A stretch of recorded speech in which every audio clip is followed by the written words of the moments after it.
Enter an incomplete mobile number, and watch this error pop up. If you want to know how this pop-up is set by you, watch how I do this. Follow for smart Excel tricks. Select the cell, go to Data, Data Validation Setting, choose Custom. Now, in the formula box, enter this formula. The len function counts the number of characters in the cell. This formula allows only values that contain exactly 10 digits. This is how you create smart, custom error messages using the len function in Excel.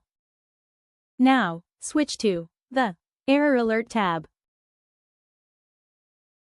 Set the style to stop to prevent invalid entries. Enter the title as Invalid Mobile Number. Type this message. Only 10-digit numeric mobile numbers are allowed.